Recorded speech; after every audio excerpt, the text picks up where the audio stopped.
Hi, it's Scott, ROCKFILE, back with another podcast review for you.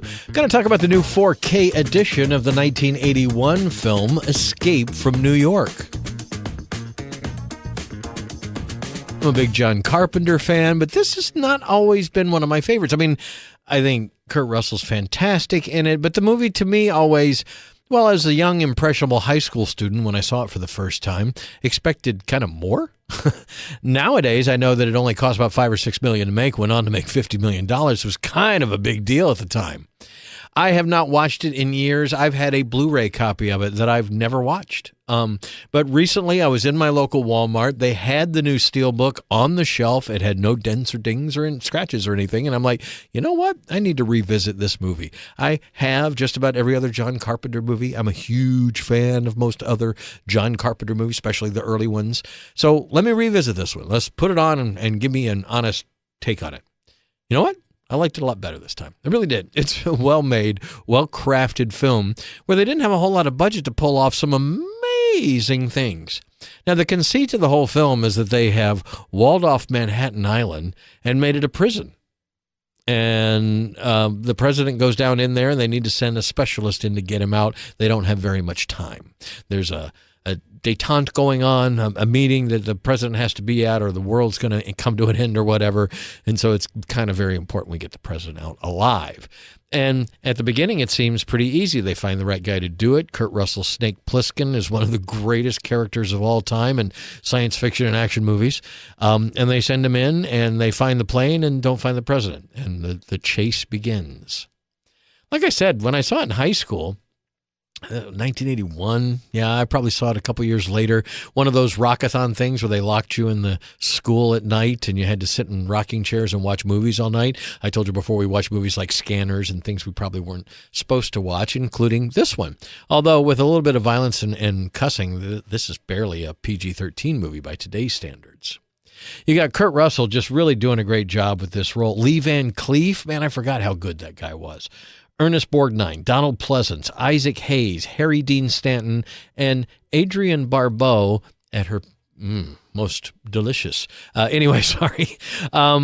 Everybody's great in the film. What he went for, now that I watch this as an adult, he was not trying to wow us or even do a balls-to-the-wall action movie. He was going from one weird situation to another that after this city had gotten walled up and become a prison, things had kind of changed there. Life was different, and they run into all sorts of characters. There's a Broadway show going on. There's the taxi driver, Harry Dean Stanton's character. I like everybody in the film, and to get Donald Pleasance to play the president in 1981 was pretty cool. All in all, because of the budget and everything, I think it's a really good movie. It actually is not too long at all. It's about 98 minutes. The special effects are good for what they are. They didn't have the budget for like the scene where the plane that he flies in, the ultralight he flies in, crashes into the World Trade Center, which is interesting to see on film these days. So they did it with badly computer generated stuff. Like that's what they saw from the computer watching the prison. And that works in the gist of the film. A lot of the other special effects, most of them are pretty good. There's a few compositive things that don't really hang out. But again, they had to do things practically. And when you watch some of the behind the scenes and how they built entire New York City on a small scale and how they got the water to look like water and things like that, there was a lot of heavy creativity going on to get this film made. They eventually made a sequel. I need to revisit it at some point. It's never been one of my favorite films. But I do like Snake Plissken. I think the character is awesome. I think some of the situations and some of the how things play out in Escape from New York are much better than I remembered and do work quite well. And the whole movie works well as kind of an action thriller, basically kind of a slow burn. You just get into more intense situations as it goes until it gets pretty intense. Again, I think this is one of Kurt Russell's best roles, and began a very fertile career. Big Trouble in Little China, The Thing. They made some more movies together that were great. I like John Carpenter. I see how he got from Halloween to this and how he went beyond this. It's really well made. The music, done by John Carpenter and Alan Holworth, is really evocative of the time. It's kind of electronic and has that retro futuristic feel at the time. Oh, and the 4K. So the Steelbook, people complained about the artwork. I thought it was bright, colorful. If you do the artwork exactly like the movie poster, people like it or complain. And if you don't, people like it or complain. For me, as I've said before in reviews, the cover really doesn't matter to me. Of course, I like good artwork, but you're mostly going to see the spine in my collection. So how's the spine? Can you read? What they forget about the spine on a lot of these movies. I've got movies that I really have to get out a flashlight to see what it says on the side. They did it like burnt orange on a red cover or whatever, crazy things like that. But anyway, no, this one's easy to see. The movie looks and sounds fantastic. It's got a 4K restoration from the original film elements. It's got Dolby Vision and HDR10. It's been redone in Dolby Atmos. That was the selling point on the back. I'm like, wow, Dolby Vision and Atmos? Really? On this movie?